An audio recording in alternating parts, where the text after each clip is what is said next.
especially AJ, because I've never played against AJ. So I'm really excited to play against Nagasaki and Hokkaido. It's good to see them again.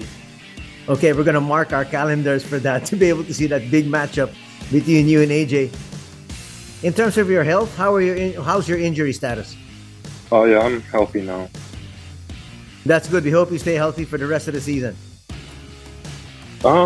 Honestly, the biggest emphasis was strength and conditioning. I mean, obviously, I've had a history of a couple knee injuries now, so the biggest factor in that is just having strong enough legs to carry the power that I'm outputting. So that was a big emphasis this summer, was just strength and conditioning. Kai Sotto, mukhang merong madilim na plano against AJ Edo. Excited na kasi si Kai sa kanilang unang tapatan ni AJ Edo dahil sabi ni Kai, hindi pa sila nagkakatapat ni AJ Edo ever since. Ilang taon na kasing teammates sa gilas ang dalawa at siguradong maraming beses na silang nagbabantayan sa mga ensayo, pero in actual game ay hindi pa sila nagtatapat. At Paul George, isang malakas na supporting cast para kay Joel Embiid.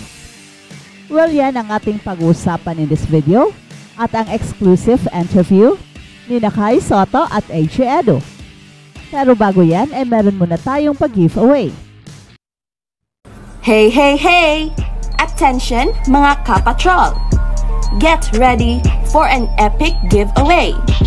Once Express Info hits 150k subscribers, one lucky winner will win the incredible Oppo Reno 11F 5G smartphone. Here's how to join. Step 1. Subscribe to Express Info right now. Step 2. Like this video. Then step 3. Comment anything good and positive about our idol Kai Sotto. Super easy. Just subscribe, like, and comment. Kai Sotto, kaya-kayang durugin si AJ Edo sa kanilang unang tapatan sa Japan? Or si Kai Sotto ang dudurugin ni AJ Edo? Well, that remains to be seen. Pero ang sigurado tayo ay merong friendly competition itong dalawang gilas big man for bragging rights. Alam naman natin na pagdating sa national team, ay palaging si AJ Edo ang mayroong advantage, kaya lang palaging injured siya. Kaya gusto siguro ni Kai na patunayan na mas magaling siya over AJ Edo. But for sure, hindi rin magpapatinag itong si AJ Edo dahil kahit against the likes of Karl Anthony Towns ay hindi umatras itong si Edo. Kaya mark your calendar sa unang pagtatapat ni Kai Sotto at AJ Edo. Samantala, panis ang lahat ng mga Asian imports sa Japan B-League kay Fede Ravena. At siya ang nakakuha ng pinakaunang Impressive Asian Player of the Season Award, parang Best Import Award ito. The Impressive Asia Player of the Year goes to Sign Neo Phoenix, 30 Ravina.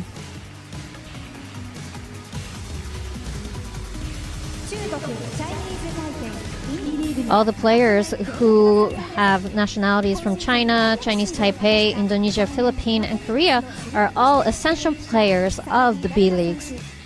Akala natin ay si Kai Sotto ang makakakuha ng award, pero we all know na hindi nakapasok sa playoffs, kaya disadvantage na si Kai over Fede Ravena na nakapasok ang kupunan sa playoffs.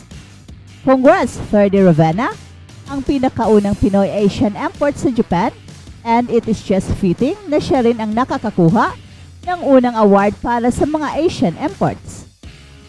At balitang NBA naman, Paul George magsisilbing alalay kay Joel Embiid. Walang duda na si Joel ang pangunahing leader ng Philadelphia 76ers na siya ring sentro sa kanilang opensa at depensa. Siya ang alpha ng kupunan, pero hindi niya kayang gawin ito na mag-isa.